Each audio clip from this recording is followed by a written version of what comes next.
Our 1998-99 team was comprised of a rarefied group of individuals. These were young men who were already champions, and they would be in search of a championship for this year, the first one in Samford basketball history.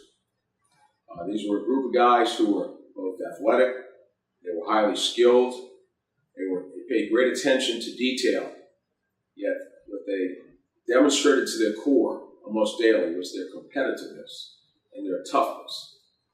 The first thing I did the year before, my first year as the head coach, was to create a coaching staff which would help implement this blueprint that I felt would lead to success for us. So we had Mike Morris, Paul Kelly, Lance Richardson, Tristan Tillette. These were guys who were driven, energetic, intelligent. One and all, they were totally committed to what we were going to do. They were enthusiastic about our thinking about changing the way we play, particularly in the offensive end, and establishing the Princeton offense in place of our long-held motion offense. It was a perfect year for experimentation because we only had one senior. So we had 14 guys back in 98, 99 from the previous year. The year started without any signs that this was going to be a year of history. We had some strong notes to begin with, and then we had some side steps to get around. It sort of turned in a positive way early on with what the year might bring and the promise it might bring when we had a trip to Tulane. We came down here and were able to defeat Tulane in a guarantee game in New Orleans, actually in front of a friendly crowd here. That gave us some hints that we had a lot that this team could be able to build on. We started league play. We were picked somewhere in the middle third of the league. The consensus pick was Georgia State that year. They were supposed to win it all. And we started out on a road trip at Troy State and at Mercer and won both games handily. And I remember my good friend Don Maester at Troy State saying after our victory against them, he said, I thought you guys would be pretty good next year. He said, you guys ought to be thinking maybe about how good you can be this year. So our team kind of rocked along in league play. We were challenged along the way. We got to be 7-0. And we had to have a Saturday game at Georgia State. Everyone figured, well, this would be the end of the run. And to everyone's surprise, we won the game by 18 points.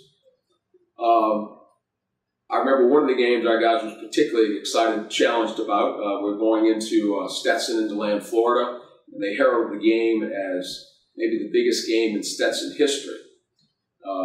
Coach Arnold attempted to thwart our offensive strength by playing us a triangle and two on Reed Rawlings and Will Daniel, and freshman Chris Weaver stepped up and made 7 threes against a triangle and two. We rolled on to 15 straight league wins, lost the last game of the league play, which turned out, according to conventional wisdom, which I agree with, a benefit because we relieved a lot of pressure going into the tournament. So we fared very well in the first 2 games of the tournament. We played Central Florida, who had upset Georgia State in the semifinal game. And we had a great game against UCF. We won by 28 points, had 28 baskets and 21 assists. All year, we were led by Reed Rawlings, who was the player of the year in the league, Marc, who was the MVP of the tournament, Mario Lopez as our point guard and our spokesperson, Will Daniel was a quiet spokesperson at the other guard, and one of our solid, dependable guys, Boyd Kaiser. Off the bench, we had Gabe Skipler, who was a backup for Marc, who's a great defender and a great rebounder, a great compliment to Marc's offensive play. Also, we had Corey Green, who was a slasher, could get to the basket, and then a tremendous shooter, even though he was a true freshman, Chris Weaver. So, helping our reserves in practice, we had Derek Jones, who had transferred from Mississippi State, who would have a tremendous impact on the following year's team in 99-2000. Lee Burgess, Joey Howard, and Chris Sparks. These guys were really something special, almost on a daily basis. Of course, our season ended light ended for us with the loss to St. John's, but it did nothing to mar the success of what this team would achieve and the accomplishment of what these guys were able to put together.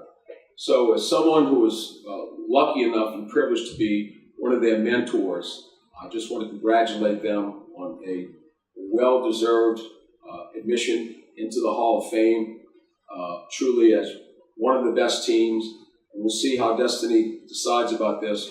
Maybe the best of all time, for all time, in Samford basketball history. Congratulations, guys.